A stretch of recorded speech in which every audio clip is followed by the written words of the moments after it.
अस्सलाम वालेकुम and welcome back with the new reaction video. So कैसे हैं आप सब लोग? उम्मीद करता हूँ खैरियत से होंगे। सो गाइज़, आज मैं आप लोगों के लिए लेके आया हूँ एक इंटरेस्टिंग सा टॉपिक, जो कि है इंडियन लड़की का, एक इंडियन गर्ल का जिसको यमन में फांसी की सज़ा हो गई। क्यों? वो कौन थी? क्या हुआ उसके साथ? क्या उसको फांसी हो गई है या होने वाली है, या किस जुर्म में उसको फांसी लगेगी? चलिए देखते हैं। दोस्तों, ये कहानी एक इंडियन नर्स की है जिसे यमन में फांसी दी जा रही इंडियन है। नर्स। ऐसा क्यों हो रहा है और ये कहानी इतनी मशहूर क्यों हो गई है? दोस्तों, इस नर्स का नाम निमिषा प्रिया है। निमिषा निमिषा प्रिया। इंडिया की स्टेट केरला में पैदा हुई थी। ये हमेशा से एक अच्छी स्टूडेंट थी। इसने नर्सिंग में डिप्लोमा किया और एक नर्स की नौकरी की तलाश शुरू कर दी, लेकिन इसको नौकरी नहीं मिल रही थी। इसकी वजह ये थी कि इसने डिप्लोमा करने से पहले अपना स्कूल लिविंग एग्जाम क्लियर नहीं किया था। निमिषा एक गरीब फैमिली से थी। इसके लिए नौकरी करना बहुत जरूरी था और तभी इसको यमन जाने का मौका मिल गया। दोस्तों, यमन मिडिल ईस्ट में मौजूद एक मुल्क है। इसकी आबादी 3.5 करोड़ के करीब है। बहरहाल निमिषा अपना नर्सिंग का करियर शुरू करने यमन पहुंच गई। यमन चली उसको गई। लगता था कि अभी अपनी फैमिली को गुर्बत से निकाल सकेगी। सब कुछ ठीक चल रहा था। ये 2011 का साल था जब निमिषा यमन में एक नर्स के तौर पर काम कर रही थी। ये वहाँ सेटल्ड हो चुकी थी। इसकी फैमिली चाहती थी कि अब इसकी शादी हो जाए और तभी निमिषा 2011 में शादी करने के लिए इंडिया वापस आ गई।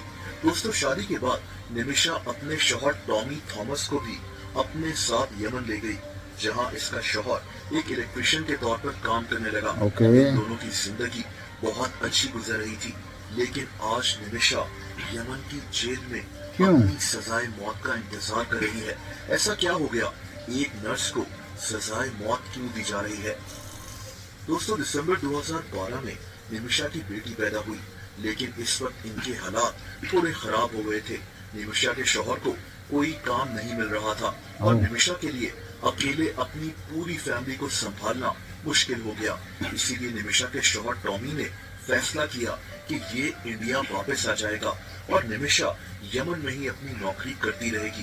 दोस्तों, टॉमी अपनी बेटी के साथ वापस इंडिया आ गया।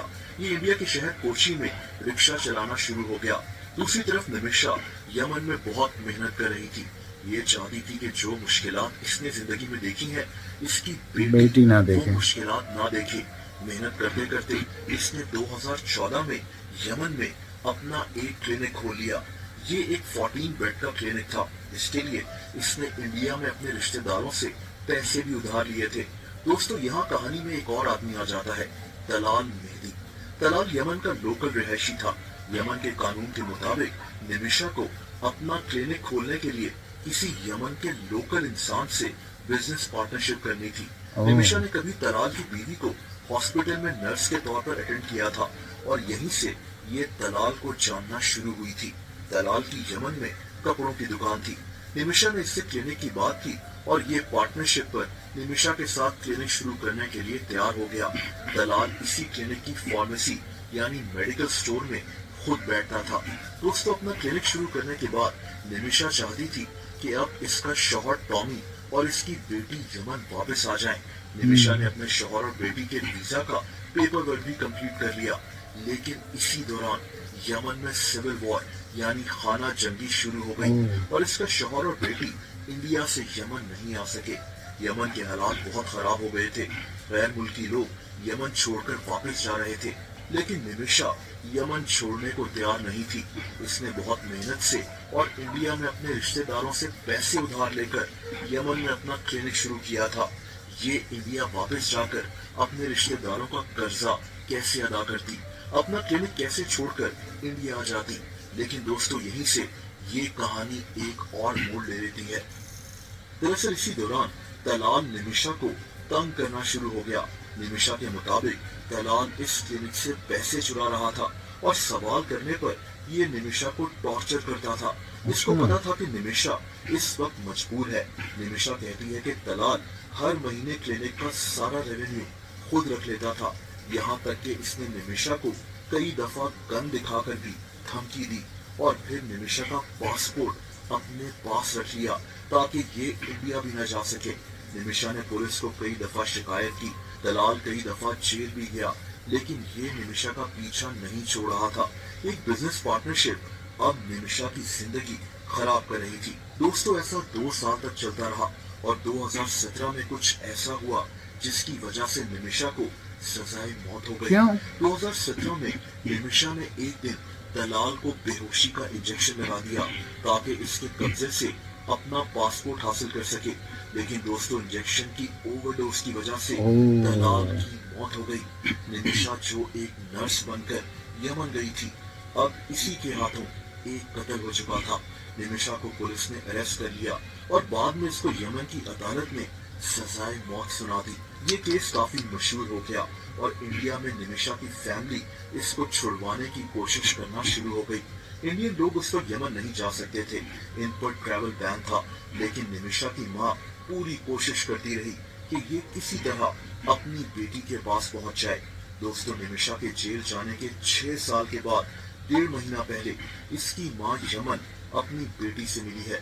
इसने यमन की हुकूमत से इसको माफ करने की अपील भी की है। ये अब तलाल की फैमिली से बात कर रही है कि अगर वो मान जाएं तो ये इनको पैसे दे दे और वो इसकी बेटी को माफ कर दे, क्योंकि निमिषा ने गलती से तलाल को कत्ल किया था। ये सिर्फ उसको बेहोश करना चाहती थी। ओवरडोज हो गया। अभी तक इसका नतीजा सामने नहीं आया। निमिषा प्रिया आज भी यमन में अपनी सजाए मौत का इंतजार कर रही है। सो गाइस, ये थी निमिषा प्रिया की कहानी। क्या उसने सही किया या उसके साथ सही हुआ या उसके साथ गलत हुआ? अगर मेरे पॉइंट ऑफ व्यू से देखें तो बिल्कुल गलत हुआ, उसके साथ नाजायज़ी की गई है, जबकि वो मुसीबत में थी और सिर्फ उसने ओवरडोज लगा दिया जिसकी वजह से उसकी मौत वाक़ई हो गई। ये तो वो कहते हैं ना कि जिसकी जैसे लिखी होती है मौत वैसे आती है, तो उसकी लिखी थी, मगर अब कानून के मुताबिक तो ये मर्डर हुआ। लेकिन फिर भी अगर इतने टाइम तक वो जेल में है तो कुछ तो हो सकता है, उसको या उसकी सज़ा कम कर दें या उसकी फांसी की सज़ा ख़त्म करके कोई और सज़ा, मतलब कुछ सालों की सज़ा तो वो पूरी कर चुकी है। एक्सक्यूज़ तो गलती का तो माफ़ी हो सकती है ना, जानबूझ के तो नहीं किया। आप क्या कहते हैं कमेंट सेक्शन में ज़रूर बताएं और चैनल को सब्सक्राइब करें। अल्लाह हाफ़िज़।